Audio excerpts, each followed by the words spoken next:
Brian McGrattan was always one of the big scary guys, and he came out and he stuck me in the nuts. And, I proceeded to my diaper and skate towards the bench. I handed him my underwear, which they're lost. I hadn't changed my underwear in like 4 days at that point because I was on tour. And then I'm just sitting there cupping my balls, standing in the corner of this cold, dark room with two men I never met before. I bought a box of X-Lax, and then when we got to the hotel, I took a bite out of one and spit it out. I knew my one cousin was he's a chocolate guy, right? And I was like, man, did they put a chocolate on your pillow? And he's like, no. And he sniped the chocolate out of my hat. We're talking like it's a full-on brick. And they recommend 2 of these things, and he ate 9. And we had to play that night. I waited till I watched him take the last gulp, and then I'm like, did you look at the label on that shit? I wouldn't mind picking up a box of that stuff. It was pretty good, wasn't it? And then he's reading it, and it just says X-Lax 900 times, and you can just see white.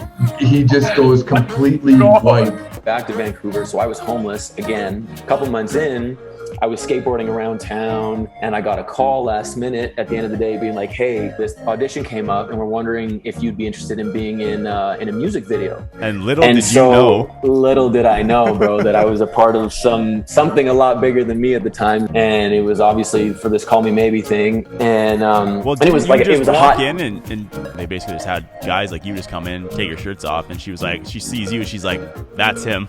I like that version of the story. Actually, she told that story on Jimmy Kimmel or Fallon or something like that, because I was like, that's not at all how that went down. Do you think that plays a factor into there being so many of these celebrity boxing events now? Yeah. The guys the companies like Triller and the Paul brothers.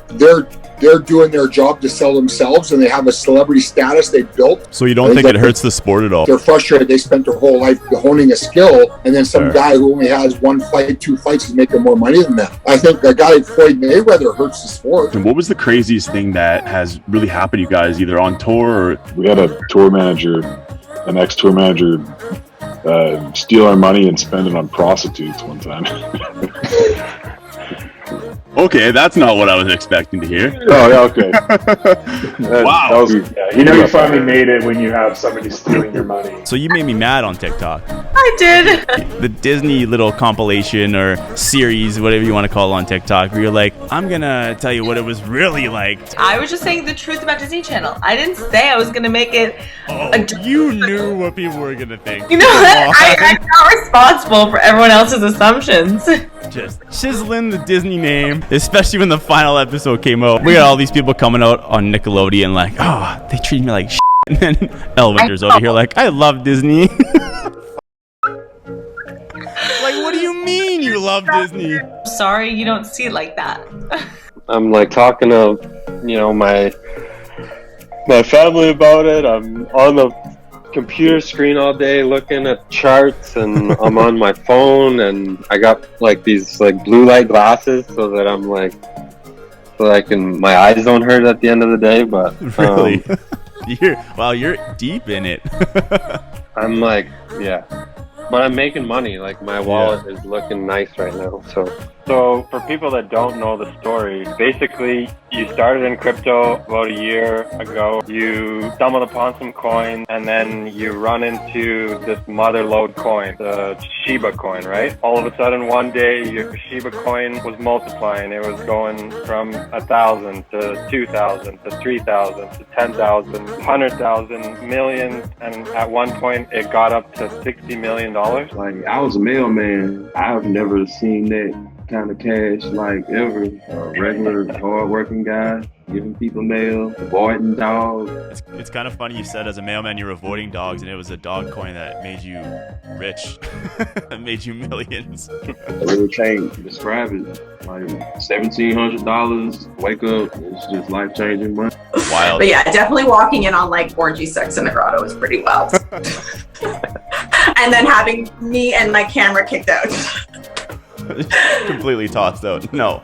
Get out of the grotto, man.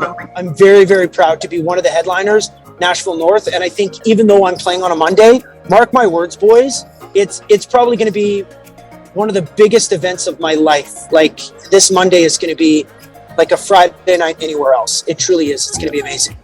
I'm gonna be there starting at 11 a.m. It's my only day off during Stampede, so. Oh man, you're gonna be a puddle come 10 p.m. when I hit the stage. No.